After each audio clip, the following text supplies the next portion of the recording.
Manx Radio's Update with Beth Espey.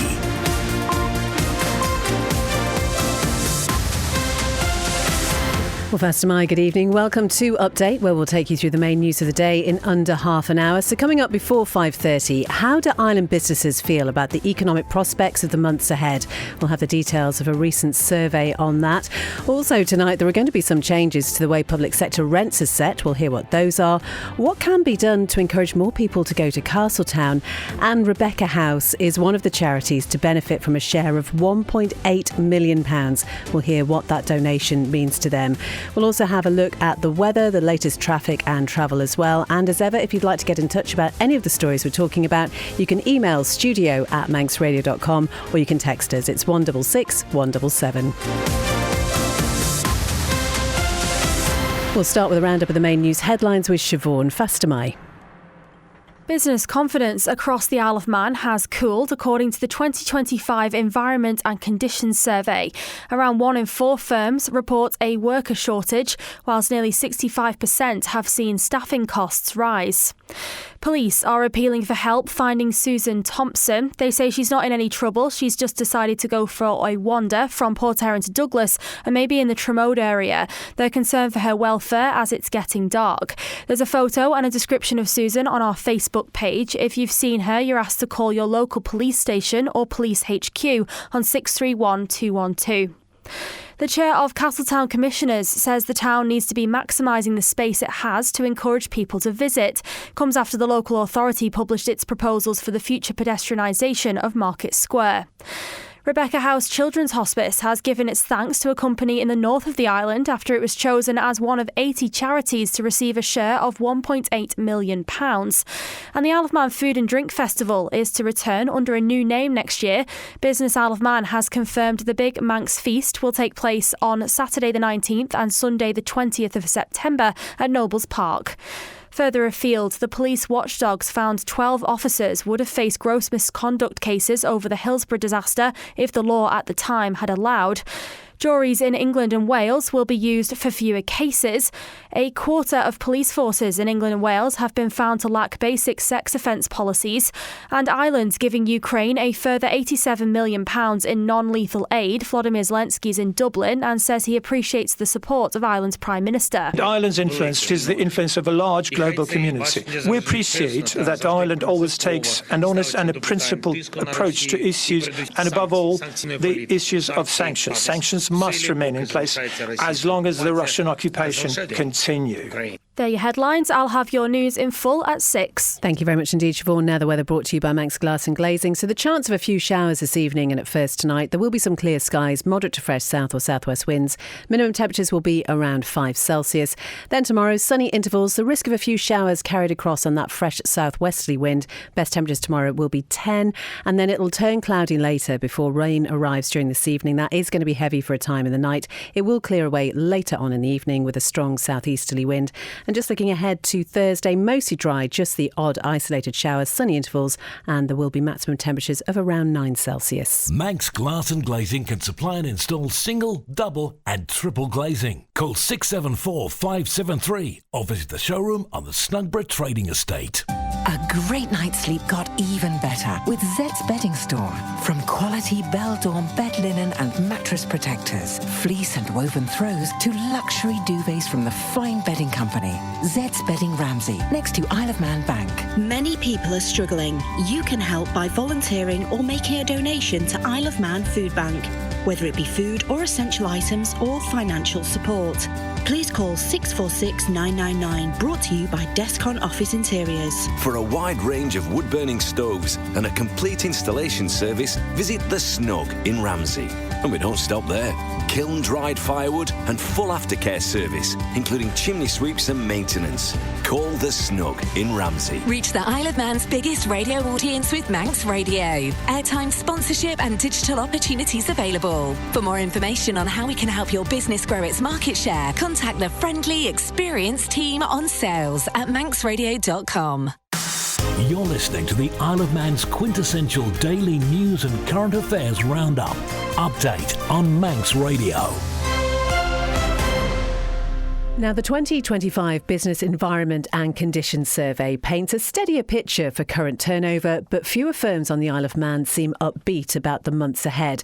Christian has been reading through this. Faster my Christian. Well, first of all, what stands out to you? Yeah, faster my Beth. Well, two themes dominate: rising costs and softer expectations.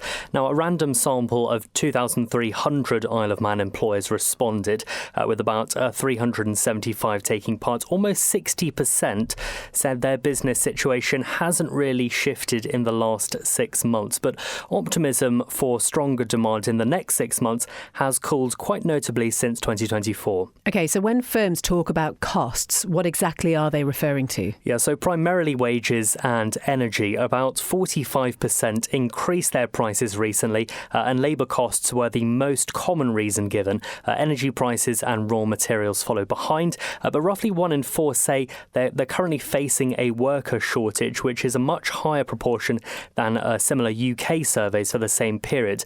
And that feeds directly into staffing expenses. Nearly 65% said their staffing costs have gone up, and a similar proportion expect that to continue. In practical terms, businesses say that often means staff working longer hours, pressure to meet demand, and at times scaling back parts of their operation. So then revenue is flat, but the cost of earning that revenue is climbing. What would you say that hints towards? Effectively, it points to added strain. The picture isn't uniformly bleak because insolvency risk appears to be easing compared with 2023 data, but more than half of firms say there's no current risk, and around 37% describe it as low. We should know that that is a relative improvement, though. So this report also flagged, I understand, discontent around planning and freight. How significant would you say that is? Well, so nearly 66% express moderate to strong dissatisfaction with the planning system. Close to 60% pointed to the cost of sea transport links as a real frustration point. Around half say they felt the impact from inward freight disruption in the past 6 months, though fewer now describe it as extreme in comparison with 2024. But on the flip side, businesses were more satisfied with utilities and hotels, which are among the few areas drawing a net positive sentiment. Finally then, Christian, what does this report say about the island's broader appeal as a business destination? Well, most firms, about 7 in 10, 70%, would still recommend the island as a place to do business to some degree, but enthusiasm has clearly cooled among smaller firms since 2017, when more than 90% said they'd fully recommend it. Christian, thank you very much indeed. We have asked the Steam Packet to respond to those comments in that report if they wish. It's coming up to 8 minutes past 7. So the Department of Infrastructure is going to change the mechanism for setting public sector housing rents across the Isle of Man from April next year. So this will apply to both DOI housing agency tenants and local authority housing tenants, and Siobhan has more details. From next year, annual rent adjustments for more than 6,200 public sector properties will be directly linked to the previous year's September Consumer Price Index. It's expected the annual increase will be the September CPI rate, with an option for housing organisations to add 1% more at their discretion. Previously, rent increases were determined by the DOI following representations from local authorities. However, this process was not considered transparent enough, with no clear guidance about the rationale used for setting the rate. Furthermore, government has been moving towards an annual uplift of fees and charges across all government services, usually linked to the relevant index. Government says the change aims to modernise the rent-setting process by aligning annual increases with the island's economic conditions, whilst improving financial predictability for both tenants and landlords. The department says to assess the potential impact before changing the mechanism, it looked at what the impact of the rent rise mechanism would have been if it had been applied for the last 14 years. That analysis showed that the average annual increase would have remained largely unchanged. If, during that period, all landlords had chosen to apply the optional additional 1%, the overall difference would have been just 0.2% higher than the current situation. A key feature of the policy is a safeguard clause. If inflation spikes and proposed rent increases were untenable, the department has retained the ability to intervene and set a lower rate. The policy aligns more closely with the Housing Act 1955, which requires regular rent reviews and departmental approval for changes. Siobhan Fletcher reporting. We'll have more on that on Breakfast tomorrow morning with Ben from 7. It's coming up to 5:10, and today the Legislative Council voted to introduce safeguards and protections to a controversial clause in the Local Government Amendment Bill. So they met this morning to vote on these with new additions, including a review of this clause after 3 years. Tanya August-Phillips MLC said the changes made by LegCo mean local authorities would be consulted before any functions are imposed by the DOI. I wouldn't want to speak on behalf of the local authorities and what their reaction to this is, because I haven't seen that, and I certainly wouldn't speak on behalf of such a large group of people that are all very much on one page in relation to that particular clause. But what I would say is that what we've attempted to do is put some safeguards around the introduction of an amendment from the House of Keys that has a Henry VIII clause in it that affects them quite directly. So what we've attempted to do is just provide that extra layer of protection, the extra layer of accountability, and ensure that the department goes back, looks at this section, if it becomes an act again, and then sort of reviews whether or not it achieves what it was intended, and also if it's gone above and beyond in the way that is being suggested perhaps by some of the local authorities, that can then be reviewed and put before Tynwald members in a laying-only process that they can actually bring back and into the court as a motion. That's MLC Tanya August-Phillips. It is 5:11 now, and the Enterprise Minister says government's looking to ensure legislation is fair and up to date in terms of family rights. Now, it's as they propose allowing up to 12 weeks of additional leave to those whose children need to be cared for in the neonatal intensive care unit. The measure forms part of the Employment Amendment Bill 2025. That was due to go to the House of Keys today, but it was withdrawn today.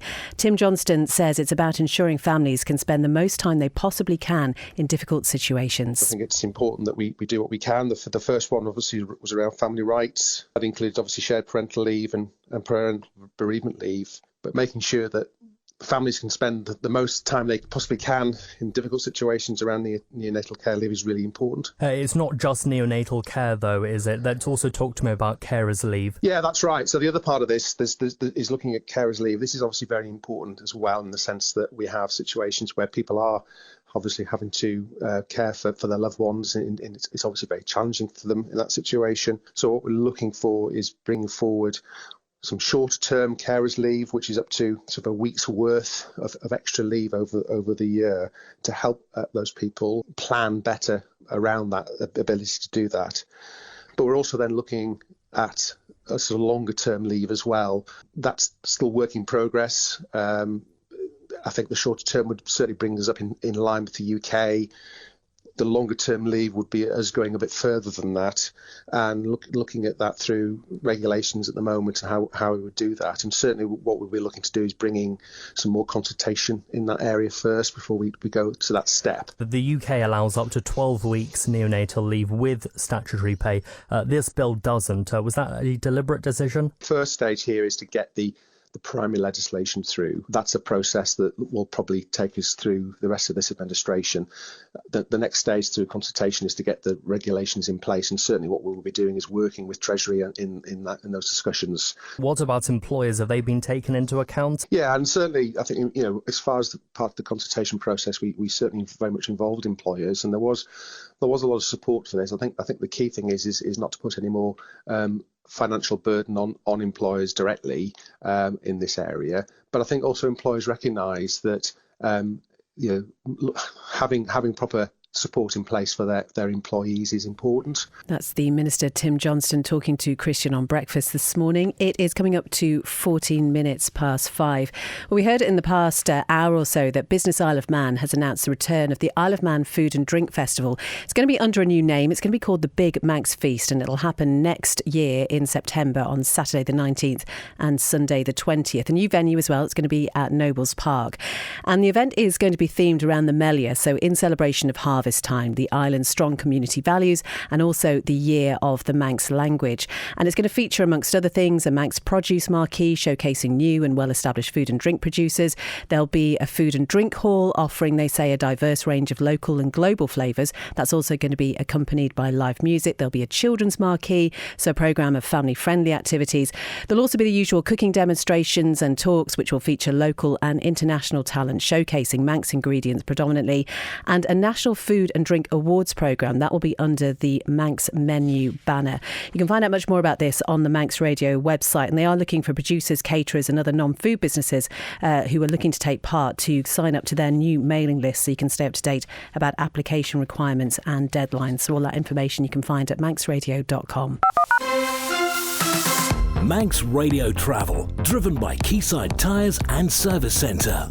Well, all okay on the roads, according to the police, as you drive home this evening. Just the usual things to look out for that were probably there this morning. In Douglas, those temporary lights on Central Promenade near the Empress, though, have gone. They were there to repair a section of concrete there.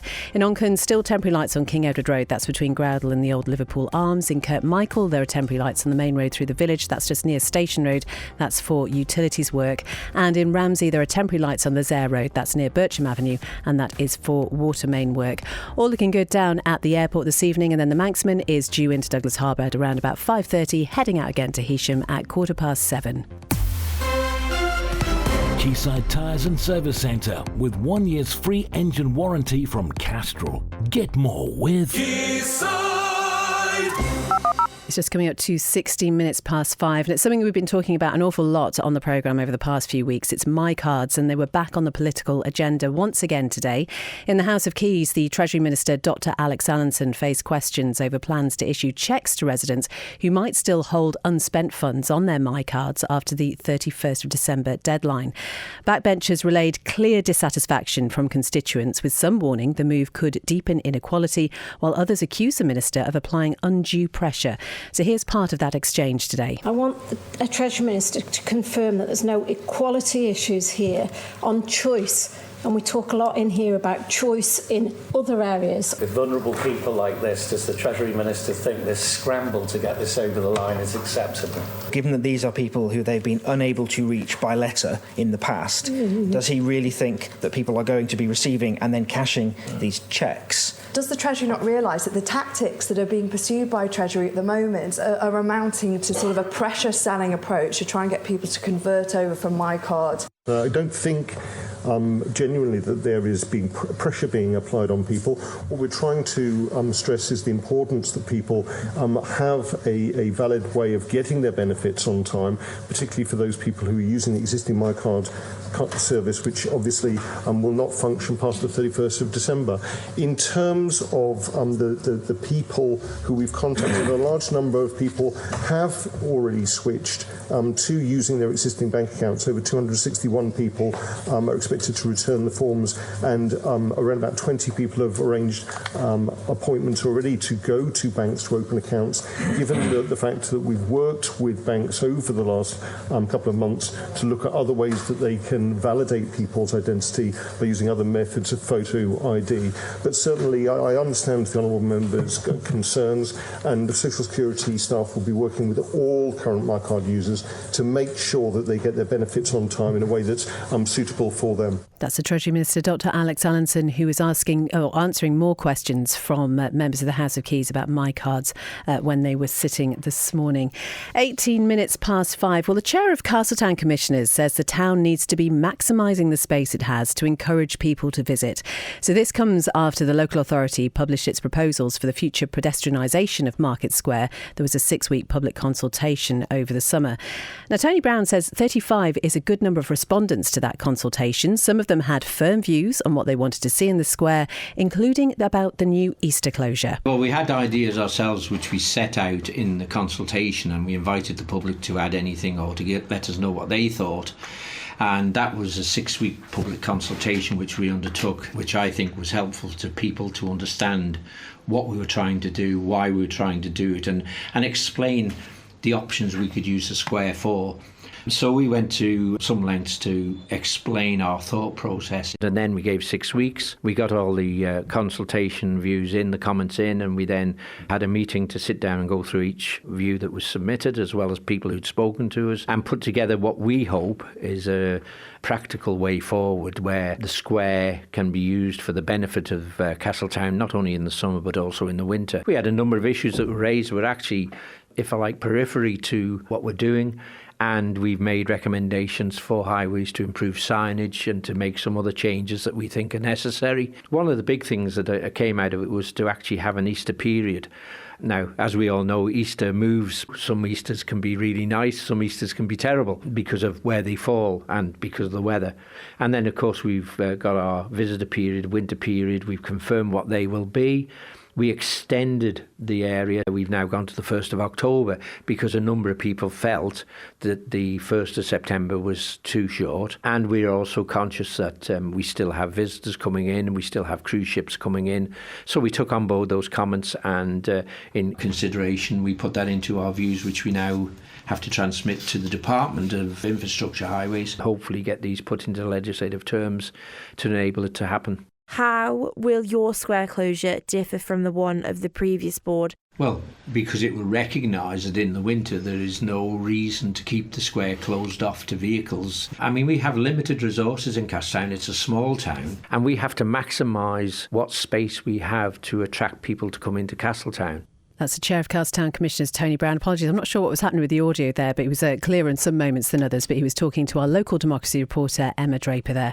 It's coming up to 21 minutes past 5, and there's a local charity that helps Isle of Man residents with debt advice and budgeting, which is urging everyone just to plan ahead during Black Friday and the festive sales.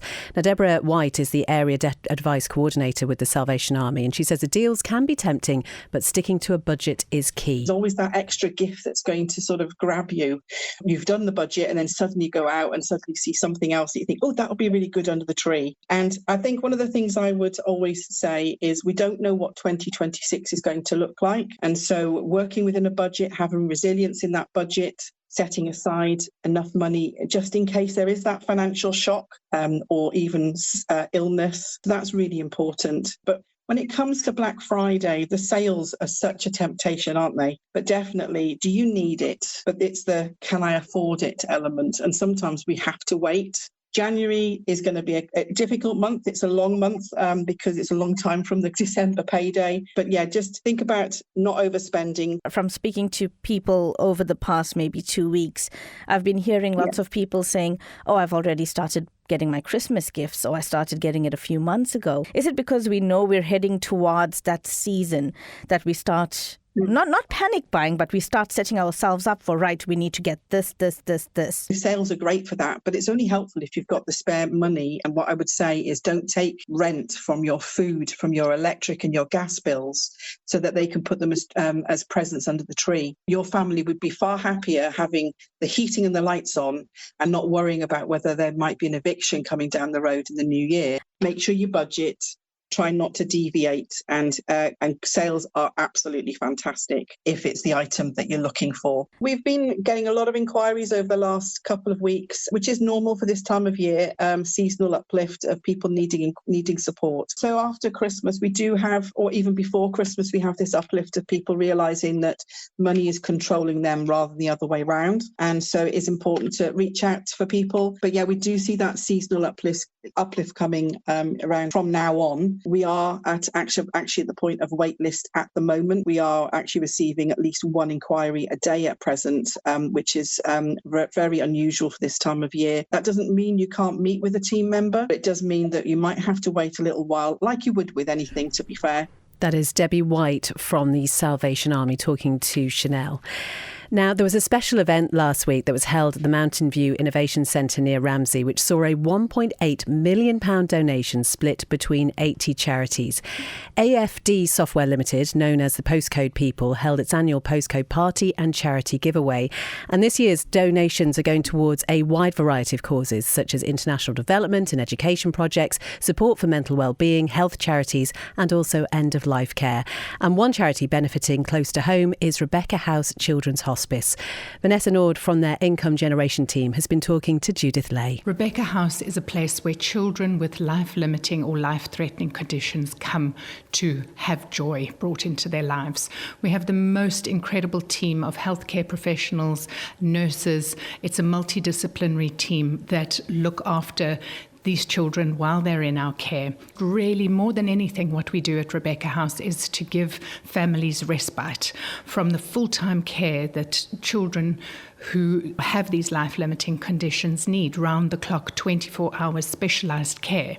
And Rebecca House is able to provide that care, giving parents and families, siblings, a break, the opportunity to just relax, to know that their children are taken care of, to know that they can have a peaceful night's sleep, knowing that their children are in the very, very best of hands. This particular donation you're getting from AFD, is that earmarked for anything particular or just for general running costs? It is, in fact, it's earmarked for the sibling program for us to be able to fund the outings to take siblings along to various activities and things in the new year.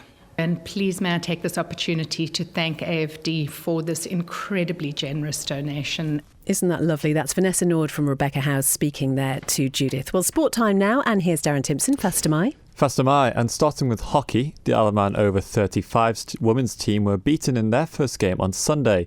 The newly formed side lost 3-2 to Chester after being 3-0 down at half-time at the NSC Astro pitch. It's their debut season where they've been entered into the England Hockey over 35's Cup, and depending on results, they could also move into either the trophy or Vase competitions as the season progresses. Manx Hockey Association Chairman Kim Kearney says the new team is beneficial for the island. It's great to now have that next stepping stone. We built the juniors, the under-14s, the under-16s, under-18s now into the player pathway for the men's A, men's B Island teams. And now it just provides the next step for the over 35s and then the over 45s. That's Kim Kearney there. In athletics, where Isle of Man's Ollie Lockley secured a podium finish at the Leeds 10K on Sunday.